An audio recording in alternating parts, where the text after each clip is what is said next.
I'm just wondering, what if it is possible how to just work? Hi guys!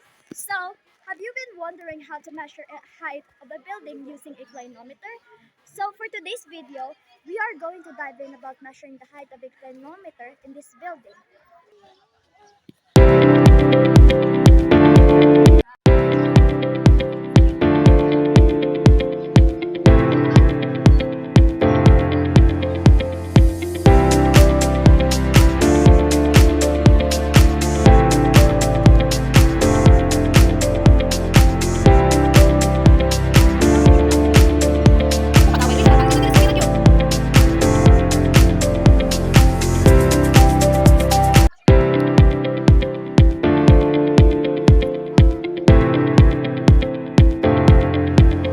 Morning everyone. So today we are going to talk about the building that the sketch that we measure about the building using the clinometer 65 degrees.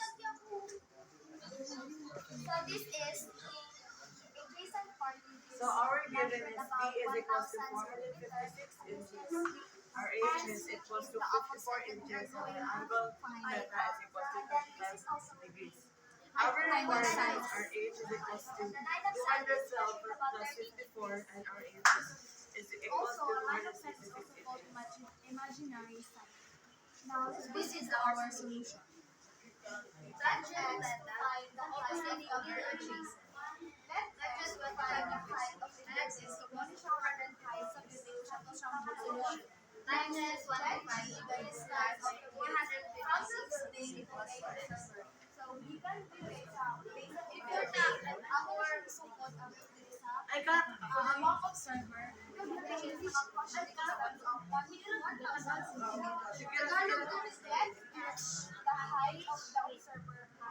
So among So our solution is tangent 25 degrees will be multiplied to 456. So before we multiply now let's proceed to tangent 25 degrees at 456. Paano ang gamit na rin is ganun pangatang pumuntan kaya ang tan is opposite over adjacent which opposite over adjacent. Then ang siyang substitute ay tan 30 degrees is muna siya next which is ang atong bulong then ang adjacent side adjacent distance tamo is 1,000 centimeters. I-group multiply na to ang tan 30 degrees times 100 centimeters. So, ato, ngayon ko ay, na ang kayo sa tan 30 degrees ay, na siya ng 0.577 between the 269, 190, then, i-type siya sa 1,000 centimeters. So, na niya ang ito ay type na mo, 577.35 or pwede mo na ito siyang ma-okay 350 or 45